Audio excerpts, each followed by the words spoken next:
ই-3 sentry প্রায় 5 দশক ধরে মার্কিন বিমান বাহিনীর হয়ে আকাশে নজরদারি ও কমান্ড ব্যবস্থার অন্যতম প্রধান ব্যবস্থা।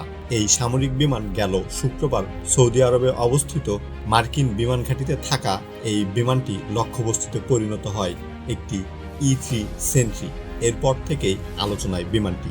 শুনতে খুব ভারী নাম, তাই না? কিন্তু এর পিছনে সত্যিটা কি আমরা জানি?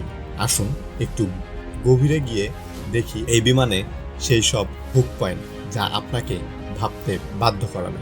এর পিঠে একটি বিশাল 9 মিটারের চাতকিটা ঘোরে। এটা কোনো ডিশ এন্টিনা নয়, ওটা হলো একটা অন্তহীন নজরদারি। এটি 400 কিলোমিটার দূর থেকে আপনার নিঃশ্বাসের শব্দ না পেলেও আপনার পাঠানো প্রতিটি সিগন্যাল চুরি করতে পারে। প্রশ্ন হলো, এই নজরদারি কি সুরক্ষার জন্য নাকি তথ্য দখলের লড়াই? এই বিমানটির ভিতরে এসি রুমে বসে 1 ডজন অফিসার কফি খেতে খেতে স্ক্রিনে বোতাম টেপেন। তারা নিজেরা কখনো বুলেটের সামনে দাঁড়ান না, বরং কয়েক হাজার ফিট নিচে থাকা কোনো গরিব দেশের সেনাকে বলে, তোমরা ওখানে বোমা ফেলো। এই যে দুর্নিয়ন্ত্রিত যুদ্ধ, এতে কি মানবিকতা থাকে নাকি যুদ্ধটা কেবল একটা পরিসংখ্যান হয়ে দাঁড়ায়? এক একটি ই-3 সেন্ট্রির দাম কত জানেন? কয়েকশো মিলিয়ন ডলার। যে টাকা দিয়ে কয়েক হাজার স্কুল বা হাসপাতাল হতে পারে, সেই টাকা খরচ করে আমরা একটি বিমান বানাচ্ছি যা কেবল ধ্বংসের পথ দেখায়। এত দামি যন্ত্রও কিন্তু অমর নয়। সাম্প্রতিক খবরে এসেছে সৌদি আরবের ঘাঁটিতে এগুলোর একটি মাটির সাথে মিশে গেছে। তাহলে এই বিপুল খরচের দায় কে নেবে?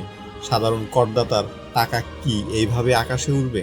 একেই বলে আকাশের চোখ। কিন্তু আশ্চর্যের বিষয় হলো, এই চোখ নিচের দিকে তাকাতে পারে না।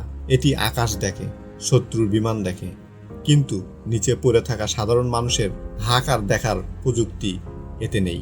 এর নিজস্ব কোনো অস্ত্র নেই। এটি কেবল অন্যদের মারতে উস্কানি দেয়। এটি 70-এর দশকের পুরনো কাঠামোয় তৈরি। নতুন মোড়কে পুরনো মাল বিক্রির মতো অবস্থা। প্রযুক্তির চাকচিক্য দিয়ে কতদিন এই বুড়ো হারকে টিকিয়ে রাখা যাবে? নাকি খুব শীঘ্র একে জাদুঘরে পাঠিয়ে নতুন কোনো ই-7 হোয়াইট গ্যাটেল কেনার নামে আবার পকেট কাটা হবে? জনগণ কি জানতে চাইবে না, যে বিমান সারা দুনিয়াকে পাহারা দেয় তার নিজের নিরাপত্তা আজ কেন প্রশ্নের মুখে?